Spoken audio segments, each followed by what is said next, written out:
বিসমিল্লাহির রহমানির রহিম। তো আমরা এখন এই রিস্ক এবং রিটার্ন কিভাবে ক্যালকুলেশন করতে হয় আমরা সেটা জানবো। আমি গত ক্লাসে এই প্রবলেম ওয়ানটা আলোচনা করছিলাম, যারা আসছিলেন তারা আহ, এটা হয়তো বুঝছেন, না হলেও আমরা এটার একটা ভিডিও আমি আহ, আমার কাছে অলরেডি করা আছে, অন্য একটা সেকশনের দিয়ে দিব, ওখান থেকে দেখে নিতে পারেন। এখানে এই আপনারা দেখতেছেন আমি একটু আলোচনা করতেছি, যদিও গত ক্লাসে করাইছি, আবার আলোচনা করছি। এখানে আপনারা দেখেন যে দুইটা স্টক আছে, এক্স এবং ওয়াই। তো স্টকের এক্স এর দিকে যদি আপনি রিটার্ন গুলা দেখেন 5%, 7%, 13%, 15%। আর রিটার্ন ওয়াই এর যদি দেখেন 20%, 8%, 8%, 6%। এবং এটা হচ্ছে অর্থনীতির যে কন্ডিশন, সেই কন্ডিশনটা কেমন হতে পারে, যেমন রিসেশন হতে পারে, স্লো গ্রোথ হতে পারে, মডারেট গ্রোথ হতে পারে, স্ট্রং ইকোনমি হতে পারে, এবং সেগুলোর প্রবাবিলিটি কেমন। এই হচ্ছে আমাদের ইনফরমেশন। এখান থেকে প্রথমে আমার বলছে প্রত্যেকটা স্টকের রিস্ক এবং রিটার্ন ক্যালকুলেশন। দেন আমাকে বলতেছে যে 10 লাখ টাকা ফান্ড যদি থাকে এবং সেই ফান্ডটা যদি আমরা ইকুয়াল প্রপোর্শনে এক্স এবং ওয়াই তে ইনভেস্ট করি, তাহলে আমার এই রিস্ক এবং রিটার্নটা কত হবে। এবং এখানে দুইটা স্টকের মধ্যে কোরিলেশনটা আমাদেরকে এক্স্যাক্টলি বলে দিছে -0.70। বলতেছে একই রেজাল্টটা তিনে, বলতেছে একই রেজাল্টটা কত হবে যদি এটার কোরিলেশন কোএফিসিয়েন্টটা 0.70 হয়। আর বলতেছে যে কোরিলেশন কোএফিসিয়েন্ট যদি +1 হয়, তাহলে এই এই রিস্কটা এবং রিটার্নটা কেমন। এই অঙ্কতে আমরা প্রত্যেকটা স্টকের ইন্ডিভিজুয়াল রিস্ক এবং রিটার্ন ক্যালকুলেশন করতে হবে। এবং আমি যদি দুইটা স্টক নিয়ে একটা পোর্টফোলিও তৈরি করি, সেই পোর্টফোলিও রিটার্ন এবং রিস্কটা ক্যালকুলেশন করলে কত হবে। প্লাস আমার এখানে তিনটা সিচুয়েশন দিছে যে এটার মধ্যে যদি নেগেটিভ কোরিলেশন থাকে তাহলে কেমন হবে, পজিটিভ থাকলে কেমন হবে, এক্স্যাক্টলি পজিটিভ থাকলে কেমন হবে। তো মূলত এটার সাথে যে এই দুইটা স্টকের যে রিলেশন, আপনি যদি দেখেন 5%, 7%, 13%, 15%, 20%, 8%, 8%, দেখা যাচ্ছে যে এটার রিটার্ন বাড়ছে আর ওয়াই এর রিটার্ন কমছে। অর্থাৎ রিটার্ন এক্স এর রিটার্ন বাড়ছে এবং ওয়াই এর রিটার্ন কমতেছে ইকোনমিক সিচুয়েশনের সাথে সাথে। তাহলে দুইটার সাথে নেগেটিভ রিলেশনশিপ, এক্স এর সাথে ওয়াই এর রিলেশনশিপ, এক্স এর রিটার্ন বাড়লে ওয়াই এর রিটার্ন কমে। ঠিক আছে। ফলে এখন আমাদেরকে বলছে এক্স এবং ওয়াই এর রিটার্ন ক্যালকুলেশন করতে। পাশাপাশি আহ এই দুইটাকে নিয়ে যদি আমরা একটা পোর্টফোলিও কনস্ট্রাক্ট করি, তাহলে রিস্ক এবং রিটার্ন কত হবে, মানে পোর্টফোলিও রিস্ক এবং রিটার্ন কত হবে। তাহলে এই অঙ্কতে আমাকে স্ট্যান্ডার্ড রিস্ক ক্যালকুলেশন করতে হবে, আমাকে পোর্টফোলিও রিস্ক এবং রিটার্নও ক্যালকুলেশন করতে হবে। এবং পোর্টফোলিও রিস্ক এন্ড রিটার্ন ক্যালকুলেশনের সময় 3 বার ক্যালকুলেশন করতে হবে। যদি অ্যাকচুয়ালি যে রিলেশনশিপ আছে, যেটা হচ্ছে নেগেটিভ রিলেশনশিপ এক্স এবং ওয়াই এর মধ্যে, তাহলে কত হবে। আবার পজিটিভ রিলেশনশিপ যদি থাকে লাইক 0.70, তাহলে কত হবে। আর যদি +1 থাকে তাহলে কত। ঠিক আছে। তো প্রবলেমটা আশা করি বুঝতে পারছেন। কারো কোনো সমস্যা থাকলে বলতে পারেন, আমরা একটা রিভিউ দিচ্ছি গত ক্লাসে। তারপরে যদি কারো কোনো কোয়েশ্চেন থাকে বলতে পারেন। কারো কোনো কোয়েশ্চেন আছে?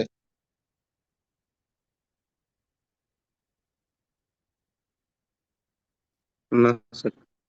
আচ্ছা, তাহলে আমরা অলরেডি আলোচনা করছি যে আমরা রিস্কটা ক্যালকুলেশন করব আমরা স্ট্যান্ডার্ড ডেভিয়েশন ফর্মুলা দিয়ে। এবং আপনারা স্ট্যাটিস্টিক্স পড়ছেন যে স্ট্যান্ডার্ড ডেভিয়েশন কিন্তু মেজারটা কি করে, সেন্ট্রাল ভ্যালু থেকে, অর্থাৎ সেন্ট্রাল ভ্যালু মানে অ্যাভারেজ ভ্যালু থেকে তার যে ইন্ডিভিজুয়াল ভ্যালু গুলার যে দূরত্ব, তার অ্যাভারেজ দূরত্বটা বের করে। তো এখানেও আমরা মূলত রিটার্নটা যদি ফিক্সড থাকতো আমরা ধরে নিতাম এখানে কোনো রিস্ক নাই। যেহেতু রিটার্নটা বিভিন্ন সিচুয়েশনে ভেরি করতেছে, তাহলে আমরা ধরে নিতে পারি এক্স এ তো রিস্ক আছে, ওয়াই এর রিস্ক আছে, কারণ সিচুয়েশন অনুযায়ী এটা ভিন্ন হচ্ছে। আবার আমি যদি এখানে একটা জেড অ্যাড করি, যে জেটের রিটার্ন এক্স, হ্যাঁ সবার মানে চারো সিচুয়েশনে মনে করেন 10%, 10%, 10%, 10%, তাহলে জেড এর কিন্তু অ্যাকচুয়ালি কোনো রিস্ক নাই। ঠিক আছে। তাহলে এক্স এবং ওয়াই এর রিস্ক আছে। তো এই জিনিসটা আমাদেরকে বুঝতে হবে।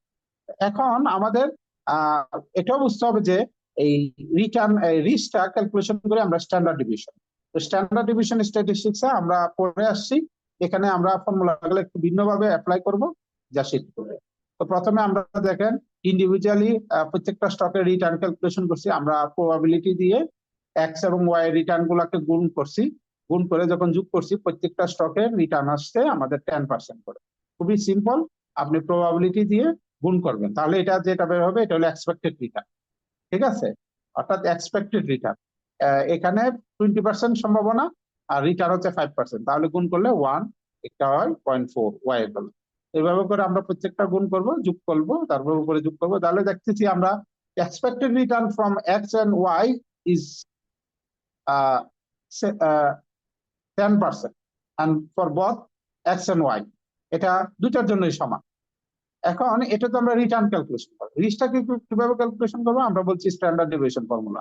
স্ট্যান্ডার্ড ডেভিয়েশনের সিম্পল ফর্মুলা হচ্ছে summation x i minus x bar whole square into p i. আমরা যদিও এখানে এন দিয়ে ভাগ করি অনেক সময়, বাট যেহেতু এটা প্রবাবিলিটি আছে তো আমরা এভাবে ক্যালকুলেশন করবো পিআই। তাহলে এখানে আমাদেরকে যে মানটা বের করতে হবে বথ এক্স এবং ওয়াই এর জন্য, এক্স থেকে এই 10% যে এক্স বারের মানটা বিয়োগ দিতে হবে, তারপর প্রবাবিলিটি দিয়ে গুণ দিতে হবে। এই ফর্মুলাটা মুখস্থ রাখলেই মূলত হয়ে যায়।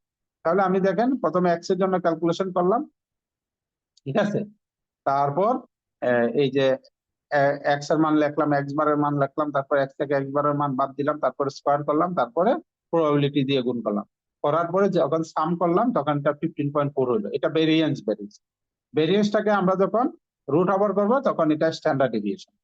ঠিক আছে, আবার রিস্ক অফ স্টক ওয়াই একই রকম ভাবে ওয়াই এর আমরা ক্যালকুলেশন করব একই রকম ভাবে, তাহলে এটা হবে 5.1%।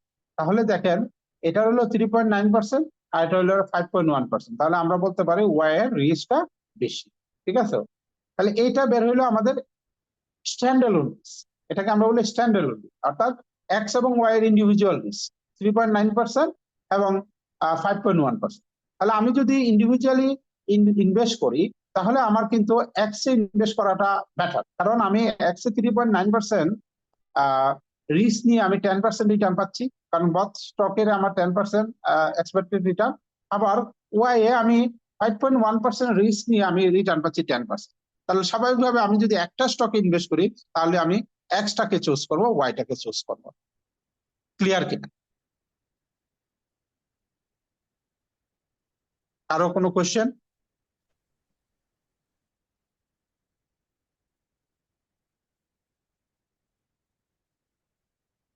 আমি এটা আবার রিভিউ করছি, কারণ এটা না বুঝলে পরেরটা বুঝবে না অনেক।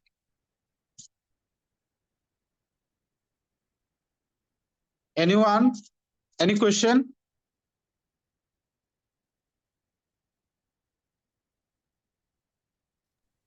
তারপর আমরা আচ্ছা, তারপর আমরা এই পোর্টফোলিও রিস্কে যাব, অর্থাৎ আমরা এখন একটাতে ইনভেস্ট করবো না। আমরা অলরেডি পোর্টফোলিও ম্যানেজমেন্টে আলোচনা করছি যে আমরা আমাদের ইনভেস্টমেন্টের টোটাল টাকা কখনোই এক জায়গায় ইনভেস্টমেন্ট করব না, আমরা বিভিন্ন জায়গায় ইনভেস্টমেন্ট করব, অর্থাৎ কম্বাইন করে ইনভেস্ট করবো যাতে আমাদের রিস্কটা কমে আসে।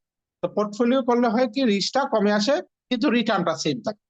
তো আমরা দেখলাম যে আমরা যদি 50% করে দুইটা স্টকে সমানভাবে ইনভেস্ট করি তাহলে আমার কিন্তু এক্সপেক্টেড রিটার্ন আগেরটাই থাকতেছে, 10% থাকতেছে।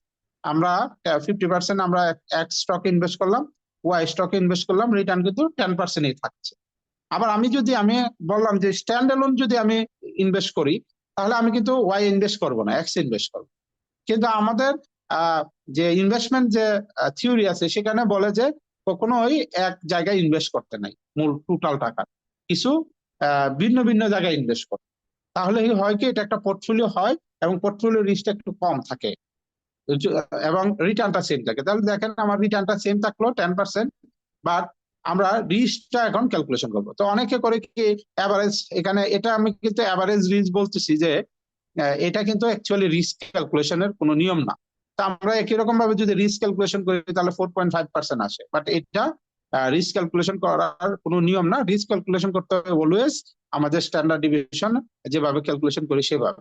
তো পোর্টফোলিও রিস্কটা আমরা এভাবে ক্যালকুলেশন করব না, এখানে আমরা অ্যাভারেজ করে করে বের করে ফেলছি 4.5%, but actually portfolio risk calculation করার জন্য এরকম করে স্ট্যান্ডার্ড ডিভিশনের একটা ফর্মুলা আছে। তো এটা হলো টু স্টকের ফর্মুলা, কিভাবে আমরা ক্যালকুলেশন করতে পারি। এটা ডাব্লুটা হচ্ছে ওয়েট আর এটা হচ্ছে স্ট্যান্ডার্ড ডেভিয়েশন, মানে এটা হলো ভেরিয়েন্স। আবার এটা ওয়েটের স্কোয়ার, এটা স্ট্যান্ডার্ড ডেভিয়েশনের স্কোয়ার মানে ভেরিয়েন্স। তারপরে 2, এটা ওয়েট 1, ওয়েট 2, এটা হলো P12 বা এটাকে আমরা R12 বলতে পারি মানে কোরিলেশন। তারপরে standard deviation for X, standard deviation for Y. ঠিক আছে, আমি এটা এখানে লিখছি আবার মানে এক্স ওয়াই দিয়ে লেখা না, আই জে দিয়ে লেখা। ঠিক আছে, আপনারা যেটা মানে পরীক্ষার সময় লেখার সময় যেহেতু আমি এখানে এক্স লিখছি, ঠিক আছে, মানে এই জন্য ফর্মুলাটাকে একটু আপনারা মডিফাই করে নেবেন। তো এখানে আমরা এই মানগুলো এখন বের করব। ঠিক আছে, মানে বসাবো। তো আমরা জানি দুইটার ওয়েট হচ্ছে 50-50%। আমরা এক্স এ 50%, ওয়াই এ 50% দিলাম। আর স্ট্যান্ডার্ড ডিভিশন অলরেডি ক্যালকুলেশন করা আছে, কোরিলেশন -0.70 আছে। সবগুলো আপনি মান এখানে প্লেস করবেন। প্লেস করে আপনি ক্যালকুলেশন করলে দেখলেন রিস্ক হচ্ছে 1.8%।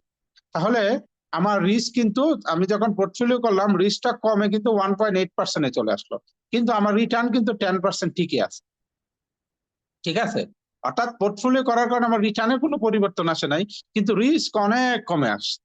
তাই এই জন্য আমরা বলি যে পোর্টফোলিও ইনভেস্টমেন্ট করার জন্য, পোর্টফোলিও ইনভেস্টমেন্ট করলে রিস্কের পরিমাণটা কমে আসে। ঠিক আছে, আচ্ছা, এবার আমরা বলছি যদি এটা নেগেটিভ কোরিলেশন ছিল, আমরা কিন্তু এখানে আর এর মান -0.70। তো আর এর মান যদি পজিটিভ হয়, 0.7 হয়, পজিটিভ হয়, তাহলে কি হয়? দেখা যাচ্ছে যে রিস্কটা খুব একটা কমে নাই, 4.15% হচ্ছে, অর্থাৎ অ্যাভারেজ রিস্কের চেয়ে কমে নাই। এখানে দেখা যাচ্ছে অ্যাভারেজ রিস্কের চেয়ে অ্যাকচুয়ালি পোর্টফোলিও রিস্ক অনেক কমে গেছে, কিন্তু এটা অ্যাভারেজ রিস্কের কাছাকাছি। তো এই জন্য বলে যখন ইনভেস্টমেন্ট করব, পোর্টফোলিও ইনভেস্টমেন্ট করব, তাহলে আমরা স্টক গুলো একটু ভিন্ন ভিন্ন স্টক নিব। যে অর্থাৎ একই রকম স্টকে যদি আমি ইনভেস্ট করি, যে এক্স এবং ওয়াই এর ক্যারেক্টারিস্টিক যদি একই হয়, তাহলে এখানে পোর্টফোলিও করে কোনো একটা বেনিফিট পাওয়া যাবে। ঠিক আছে, আমাদেরকে স্টক সিলেকশনের সময় এমন স্টক সিলেকশন করতে হবে যাতে স্টক গুলো ভিন্ন রকম হয়। যেমন আমি একটা ফার্মাসিউটিক্যাল স্টক সিলেক্ট করলাম, একটা আমি ইঞ্জিনিয়ারিং স্টক সিলেক্ট করলাম। এখন আমি সবগুলো স্টক সিলেক্ট করলাম মনে করেন ফার্মাসিউটিক্যালস থেকে অথবা টেক্সটাইল থেকে, তাহলে কিন্তু না। অর্থাৎ আমাকে স্টক গুলো এমন ভাবে সিলেক্ট করতে হবে যাতে স্টক গুলোর সাথে একটার সাথে আরেকটার একটু ভিন্নতা থাকে। অর্থাৎ তাহলেই আমরা কিন্তু সেই রিস্কটাকে কমাইতে পারবো, পোর্টফোলিও রিস্কটাকে, আদারওয়াইজ সম্ভব না। অর্থাৎ যদি স্টক এক্স এবং ওয়াই এবং যে স্টক গুলো আমরা থাকবে, স্টক গুলোর মধ্যে যদি পজিটিভ কোরিলেশন থাকে, তাহলে আমরা কিন্তু সেটা কমাইতে পারবো, এটা মনে রাখতে হবে। আর যদি পারফেক্ট পজিটিভ কোরিলেশন হয়, তাহলে দেখেন এক্স্যাক্টলি এটা অ্যাভারেজ রিস্কের সমান বের হচ্ছে, অর্থাৎ 4.5, অর্থাৎ কোনো রিস্ক কোনো কমতেছেই না। তাহলে আমাদের রিস্ক কমানোর জন্য আমাদের যে স্টক গুলো আছে সেই স্টক গুলাকে আমাদের এমন ভাবে সিলেক্ট করতে হবে যে যাতে তাদের মধ্যে একটা ডিফারেন্স থাকে, এবং একটা স্টক যখন খুব ভালো পারফর্ম করে আরেকটা স্টক যাতে একটু লোয়ার দিকে থাকে, তাহলে আমরা কিন্তু এই পোর্টফোলিও রিস্কটাকে কমাইতে পারবো। হ্যালো, আমি ক্লাস নিচ্ছি, ঠিক আছে, অন্য জায়গায় একটু। তো কারো কোনো কোয়েশ্চেন আছে কিনা বলেন, আমি একটু রিভিউ করলাম আপনাদের সাথে, যদি কারো কোনো কোয়েশ্চেন থাকে বলতে পারেন।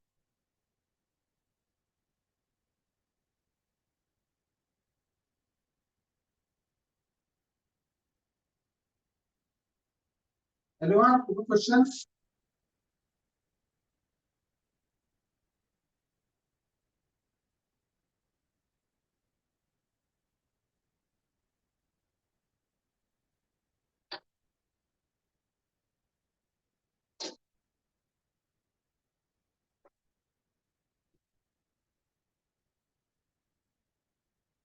আর কোনো কোয়েশ্চেন নাই?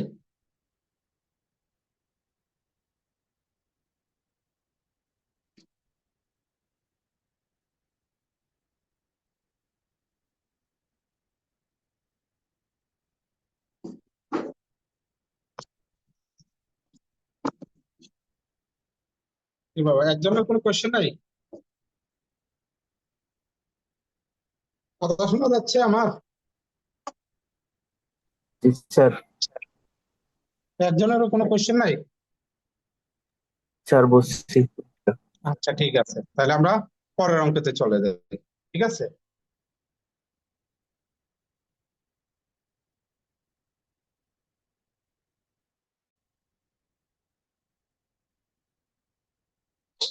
তো এখানে আরেকটা অঙ্ক দেখেন। এখানে আগের অঙ্কটা ছিল টু স্টকের একটা পোর্টফোলিও। ঠিক আছে, এখন আমরা যদি তিনটা স্টক নিয়ে পোর্টফোলিও করি, তাহলে আমরা কিভাবে পোর্টফোলিও রিস্ক রিটার্ন এগুলা ক্যালকুলেশন করব? ক্লিয়ার? প্রবলেম ওয়ানটা ছিল টু স্টকের, এখানে আমরা একটা স্টক অ্যাড করলাম, স্টকটা আমরা তিনটা স্টক করে নিলাম, ঠিক আছে? তিনটা স্টক এখানে হলো এক্স ওয়াই এবং জেড, এবং আমরা যে টোটাল ইনভেস্টমেন্ট করব তার এক্স এ 40%, ওয়াই এ 35% এবং Z A 25%। Are expected return আমরা দেখতেছি x A 10%, Y A 12%, Z A 8%। Standard deviation 16%, 25%, 20%। অর্থাৎ আমরা আমাদের যে ইন্ডিভিজুয়াল যে রিস্ক বা স্ট্যান্ড এলোন যে রিস্ক আছে এক্স ওয়াই এবং জেড, এটা অলরেডি ক্যালকুলেশন করে দেওয়া আছে। এক্সপেক্টেড রিটার্ন সেগুলো ক্যালকুলেশন করে দেওয়া আছে। অর্থাৎ অঙ্কটা যেহেতু এখানে আমি তিনটা স্টক আমি নিচ্ছি, সুতরাং আমার ওই ওই ওই ক্যালকুলেশন গুলো এখানে অলরেডি করে দেওয়া আছে। তো আর আমাদের জানি যে পোর্টফোলিও রিস্ক ক্যালকুলেশন করতে গেলে আমাদের কোরিলেশন লাগবে, এবং কোরিলেশন গুলো আমরা এখানে দেওয়া আছে। তো এখানে যেহেতু তিনটা স্টক, কোরিলেশন হবে তিনটা। একটা হচ্ছে এক্স এবং ওয়াই এর সাথে কোরিলেশন, একটা হবে এক্স এর সাথে জেড এর কোরিলেশন, একটা হবে ওয়াই এর সাথে জেড এর কোরিলেশন। আমি এখানে দেওয়া আছে correlation between X and Y 0.6, correlation between X and Z 0.4, correlation between Y and Z 0.5। তো এখন আমাদের রিকোয়ারমেন্ট হচ্ছে এই তিনটা স্টকে যদি আমি ইনভেস্ট করি তাহলে আমার এক্সপেক্টেড রিটার্ন কত হবে, পোর্টফোলিওর এক্সপেক্টেড রিটার্ন কত হবে। আমরা যদি তিনটা স্টকে ক্যালকুলেশন ইনভেস্ট করি তাহলে আমার পোর্টফোলিও রিস্কটা কত হবে, স্ট্যান্ডার্ড ডিভিশন অফ পোর্টফোলিও মানে পোর্টফোলিও রিস্কটা কত হবে। এবং আমাকে বলতেছে যে discuss the impact of diversification on portfolio risk. অর্থাৎ আমি এই যে এই তিনটা স্টকে ইনভেস্ট করলাম, এর ফলে ইফেক্টটা কি, মানে এটা একটু ডিসকাস করতে বলছে। এবং বলতেছে explain how the correlation between asset return affect the portfolio overall risk. অর্থাৎ কোরিলেশনটা কিভাবে, যেমন এখানে কোরিলেশন গুলো সবগুলো কিন্তু পজিটিভ, পজিটিভ হলেও ওয়ান না, ওয়ানের চেয়ে কম।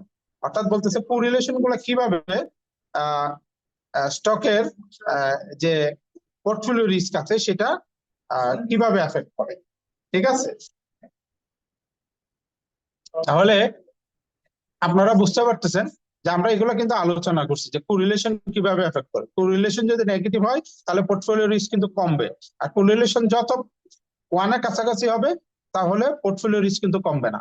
তাহলে আমাদের স্টক সিলেকশনের সময় না এমন স্টক সিলেকশন করতে হবে যাতে তাদের মধ্যে একটা ভিন্নতা থাকে।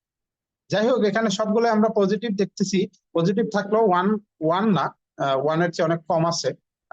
তো এখন আমাদের প্রথম কাজ হচ্ছে এক্সপেক্টেড রিটার্ন ক্যালকুলেশন। তো এক্সপেক্টেড রিটার্ন আমরা জানি প্রত্যেকটা স্টকের এক্সপেক্টেড রিটার্ন দেওয়া আছে, আমাদের এখান থেকে পোর্টফোলিও রিটার্নটা ক্যালকুলেশন করতে হবে। তো আমি এই ওয়েট দিয়ে এক্সপেক্টেড রিটার্নটাকে গুণ করবো, ওয়েট দিয়ে এক্সপেক্টেড রিটার্নটাকে গুণ করবো, ওয়েট দিয়ে এক্সপেক্টেড রিটার্নটাকে গুণ করবো, তাহলে আমাদের যে এক্সপেক্টেড রিটার্নটা বের হয়ে আসবে। যেমন দেখেন আমি ওয়েট দিয়ে এক্সপেক্টেড রিটার্ন গুলো ক্যালকুলেশন করলাম, এবং আমার এটা 10.2% এই আমাদের যে রিটার্ন সেটা হচ্ছে পোর্টফোলিও রিটার্ন। অর্থাৎ আমার ইন্ডিভিজুয়াল রিটার্ন থেকে আমি ওয়েট দিয়ে গুণ করলে আমার পোর্টফোলিও রিটার্নটা বের হয়ে আসবে। কারো কোনো কোয়েশ্চেন?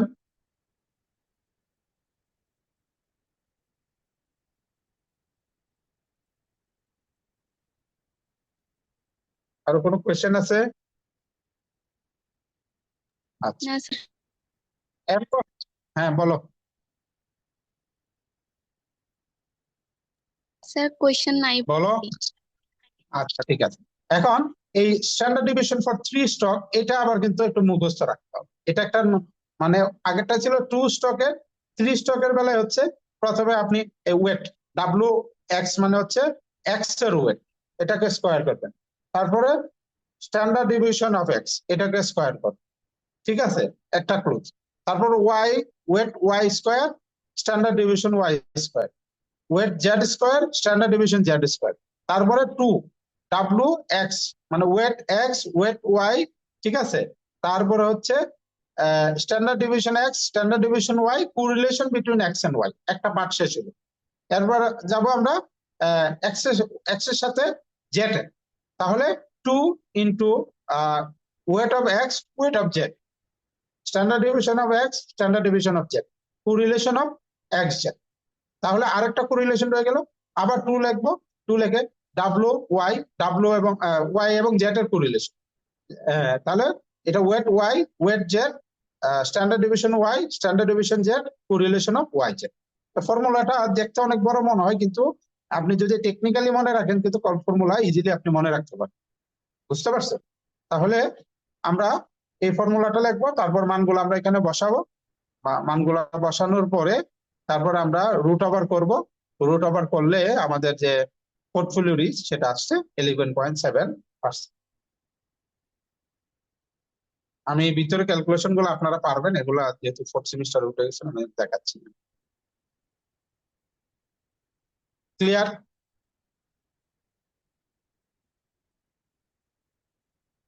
ক্লিয়ার?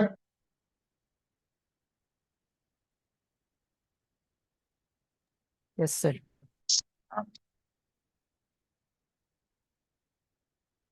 তারপর আমাদের রিকোয়ারমেন্ট 3 তে বলতেছে যে discuss the impact of diversification on portfolio risk. এই পোর্টফোলিও রিস্ক এটার মানে এই ডাইভার্সিফিকেশন মানে আমরা যে তিনটাতে ইনভেস্ট করলাম এটা হলো আমরা পোর্টফোলিও করলাম। আমরা যদি একটাতে করতাম তাহলে এটা পোর্টফোলিও হইতো, তিনটাতে করলাম পোর্টফোলিও হইতো। এই পোর্টফোলিওর ফলে আমাদের রিস্কের কি হলো, মানে ইম্প্যাক্টটা কি হলো। আপনি যদি এক্স এর রিস্ক দেখেন এটা হলো 16%, ওয়াই যদি দেখেন 25%, জেটে দেখেন 20%, কিন্তু আমাদের পোর্টফোলিও রিস্ক আসছে কত? 11.7%। তাহলে আমাদের রিটার্ন কত আসছে? পোর্টফোলিও রিটার্ন আসছে 10.2%। আমরা দেখি যে রিটার্ন কিরকম, 10, ওয়াই এ 12, 8%। এভারেজ রিটার্ন আসছে আমাদের পোর্টফোলিও রিটার্ন আসছে 10.2%। অর্থাৎ আমি ওয়াই এর তুলনায় একটু কমছে, এক্স এ বাড়ছে, জেটেও বাড়ছে, কিন্তু ওয়াই এর তুলনায় একটু কম। কিন্তু ওয়াই এর কিন্তু রিস্ক অনেক হাই, 25%। ঠিক আছে? তাহলে ইন্ডিভিজুয়ালি আমার যদি আমি দেখি পোর্টফোলিও রিস্ক আমার হয়তো একটুখানি কমছে, 10.2% হয়েছে, কমে নাই, মূলত দুইটাতে বাড়ছে, একটাতে একটু কমছে, কিন্তু ওভারঅল রিস্ক কিন্তু আমার অনেক কমে গেছে, 11.7% চলে আসছে। রিস্ক কিন্তু দেখেন মানে এক্স এর বেলায় কমছে, ওয়াই এর বেলায় কমছে, জেড এর বেলায় হচ্ছে। তাহলে ওভারঅল আমার রিস্ক অনেক কমে গেল, কিন্তু আমার একটা মডারেট আমার একটা রিটার্ন থাকলো।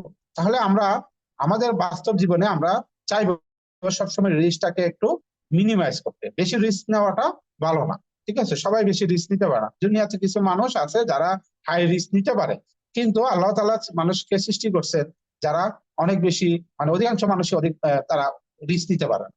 কারণ অধিক রিস্ক নিলে উপরের দিকে আমরা বলি যে বেশি রিস্ক নিলে সবাই এখানে সফল হয় না, অল্প কয়েকজন সফল হয়। কিন্তু মডারেট রিস্ক যেটা আমরা এরকম ক্যালকুলেটিভ রিস্ক নিলে সবাই এখানে বেনিফিটেড হয়। তো আমরা চাইবো রিস্কটাকে যথাসম্ভব কমানো, রিটার্নটাকে আমরা ম্যাক্সিমাইজ করা। ঠিক আছে? এটাই হচ্ছে আমাদের মূল টার্গেট। ঠিক আছে? তাহলে ডাইভার্সিফিকেশনের ফলে কি হলো আমি কিন্তু এটা আলোচনা করে ফেলছি। ডাইভার্সিফিকেশন কি করে আমাদের যে রিস্কটা আছে কমায়, এবং আপনাদেরকে অবশ্যই বলতে হবে কোন রিস্কটা কমায়। আমরা বলছি রিস্ক দুই রকম হয়, একটা হচ্ছে সিস্টেমেটিক রিস্ক, একটা হচ্ছে আনসিস্টেমেটিক। সিস্টেমেটিক রিস্কটাকে আমরা মার্কেট রিস্ক বলি, যেটা ইকোনমিক ফ্যাক্টর বা পলিটিক্যাল ফ্যাক্টরের কারণে যে রিস্কটা অ্যারাইজ হয় সেটাকে আমরা সিস্টেমেটিক রিস্ক বলি। আর কোম্পানি স্পেসিফিক কোনো একটা কারণে যদি যে রিস্কটা অ্যারাইজ হয় সেটাকে আনসিস্টেমেটিক রিস্ক বলি। তো আমরা যখন এই পোর্টফোলিও করি তখন এই আনসিস্টেমেটিক রিস্কটা কমে যায়। অর্থাৎ এখানে যে 16%, 25%, 20% দেখছেন, তার মানে তার মধ্যে কিন্তু সিস্টেমেটিক রিস্ক আছে, আনসিস্টেমেটিক রিস্ক আছে। আমরা যখন পোর্টফোলিও করলাম কমে আমাদের রিস্কটা চলে আসলো 11.7%। ফলে আমাদের যে এই এটার মধ্যে এই স্টকগুলোর ভিতরে যে আনসিস্টেমেটিক রিস্কটা ছিল সেটা কিন্তু আমাদের কি হয়ে গেল? ডাইভার্সিফাইড হয়ে গেল। অর্থাৎ এটা মিনিমাইজ হয়ে গেল, এখন শুধু সিস্টেমেটিক রিস্কটা আছে।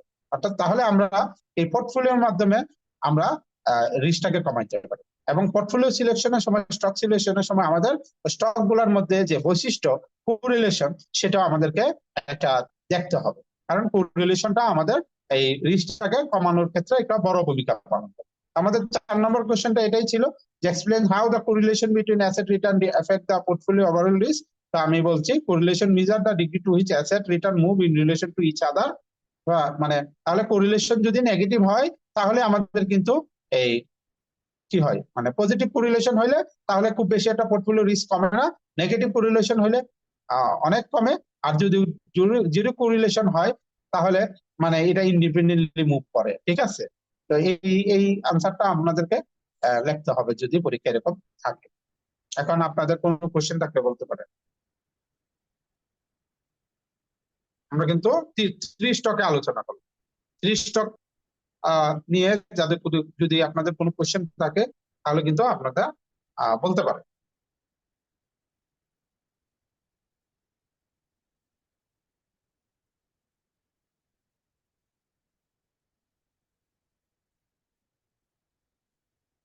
আরো কোনো কোশ্চেন আছে?